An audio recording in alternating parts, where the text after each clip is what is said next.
Back to channel SD GK study. आज के इस वीडियो में आप लोगों के लिए बहुत न्यू इनोवेटिव मॉडल आइडिया रहेगा, जिसमें किसी तरह के आर्डिनो की ज़रूरत नहीं है, किसी तरह के केबल कनेक्शंस की आवश्यकता नहीं है, इलेक्ट्रिक सर्किट की आवश्यकता नहीं है। तो आज का मॉडल आइडिया है रेन वाटर सोक पिट। वर्षा के जल का संग्रहण सोक पिट के द्वारा। सोक पिट यानी सोखता हुआ गड्ढा।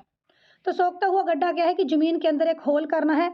इस होल में आप लोग बड़े पत्थर डाल सकते हैं, छोटे पत्थर डाल सकते हैं, रेता डाल सकते हैं और यहाँ पर एक अलग-अलग लेयर्स हम लोगों को डिज़ाइन करनी होती है। और इस होल के माध्यम से, सोक पिट के माध्यम से वर्षा के जल के पानी को सीधे ग्राउंड वाटर में डिस्चार्ज किया जाता है, ताकि हमारा भू-जल स्तर यानी वाटर टेबल जो है वो मेंटेन रहे। तो इंट्रोडक्शन सबसे पहले आप लोग लिखेंगे, सबसे पहले प्रोजेक्ट का थीम लिखेंगे। प्रोजेक्ट का थीम रहेगा वाटर मैनेजमेंट और प्रोजेक्ट का टाइटल रहेगा रेन वाटर सोक पिट। इसके बाद बेटा आप लोगों ने इंट्रोडक्शन मेंशन करनी है। तो इंट्रोडक्शन में यही है कि सोक पिट को आप लोग सोक सोक अवे भी बोल सकते हैं और लीच पिट भी बोल सकते हैं। ये एक पोरस वॉल्ड चैम्बर है जो पानी को धीरे धीरे जमीन में सीप करने में मदद करता है।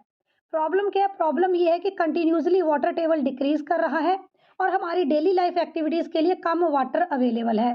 पॉपुलेशन बढ़ रही है, पानी की कमी है, हमें बाथिंग के लिए, वॉशिंग के लिए, एग्रीकल्चर के लिए पानी की धीरे धीरे कमी महसूस हो रही है। तो सोल्यूशन है रेन वाटर सोक पिट। जमीन के अंदर जितना पानी रहेगा उतना पानी हम लोग हैंडपंप के जरिए प्राप्त कर सकते हैं, ठीक है। लेकिन अगर जमीन के अंदर पानी ही नहीं होगा तो हम उस पानी को कैसे प्राप्त करेंगे? तो इसका समाधान हमारे पास है रेन वाटर सोक पिट।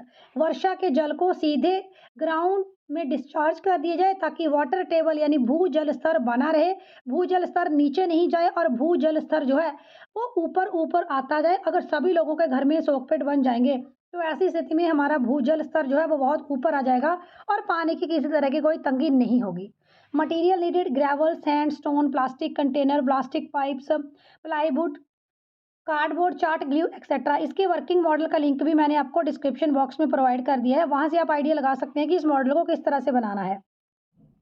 कंस्ट्रक्शन यही है कि अब आप ज़मीन के अंदर तो गड्ढा खोद के वहाँ प्रेजेंटेशन में दिखा नहीं सकते हैं, तो आपने एक प्लास्टिक का कंटेनर लेना है और इस प्लास्टिक के कंटेनर में थोड़े आपने छेद कर देने हैं इसके बॉटम में, ठीक है। और अब इस प्लास्टिक के कंटेनर के अंदर आपने बड़े पत्थर डालने हैं, नीचे छोटे पत्थर डालने हैं, रेता डालना है, चाहे तो आप लोग चारकोल का उपयोग भी कर सकते हैं। तो इस तरह से लेयर बाई लेयर इस सारे मटेरियल को सेट करना है और ये आपका सोक पिट रेडी है। इसमें छेद किए हैं।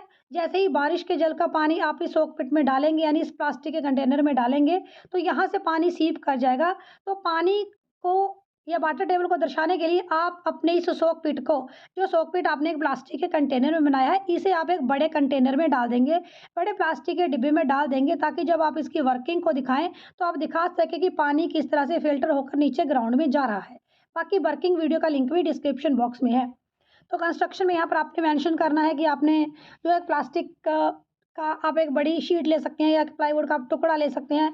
इसे अच्छी तरह से आप लोगों ने जो है वो रैप करना है, इसे डेकोरेट करना है। यहाँ पर अपने घर, ट्रीज, प्लांट, एक विलेज का सेटअप बना सकते हैं और एक घर की छत के ऊपर प्लास्टिक का एक कंटेनर रखना है या प्लास्टिक की एक बड़ी ट्रे रखनी है, उसमें आपने पानी कलेक्ट करना है और ये रेन वाटर प्लास्टिक पाइप के माध्यम से आपने एक सोक पिट में डालना है। वो सोक पिट जो भी आपने प्लास्टिक के डिब्बे में डिज़ाइन किया है।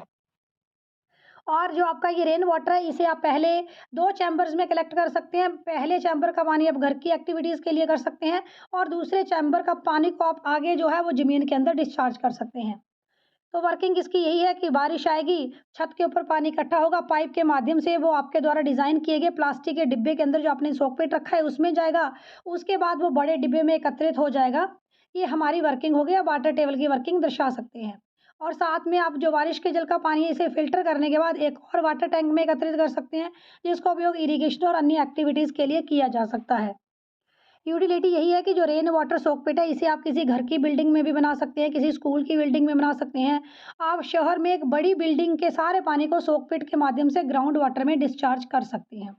तो ये इसकी यूटिलिटी हो गई। लेकिन हाँ, आपने ये भी चेक करना है कि किस तरह की सॉइल में सोक पिट बना रहे हैं। अगर सॉइल जो है वो बहुत ज़्यादा उसकी वाटर होल्डिंग कैपेसिटी ठीक नहीं है, तो ऐसी स्थिति में वहाँ पर सोक पिट बनाना उचित नहीं है। हमें ऐसी मिट्टी में सोक पिट बनाने होते हैं जिनकी वाटर होल्डिंग कैपेसिटी अच्छी है। लास्ट में आपने लिखना है कंक्लूजन। कंक्लूजन यही है कि अगर हम लोग सोक पिट्स का निर्माण करते हैं तो पानी का स्तर, भू जल स्तर जो भूमि के नीचे पानी है उसका जल स्तर बढ़ सकता है और हमारी जो पानी की कमी है वो भविष्य में नहीं होगी, हमारी आने वाली जनरेशंस को भी पानी मिलता रहेगा। तो पानी को बचाने का सोकपीट एक अच्छा साधन है। साइंस इंस्पायर अवार्ड के कौन से नए टॉपिक के ऊपर आप लोग सिनॉप्सिस चाहते हैं कमेंट करके ज़रूर बताएँ और इंस्पायर अवार्ड के डेली वीडियोज़ पाने के लिए चैनल को सब्सक्राइब ज़रूर करें।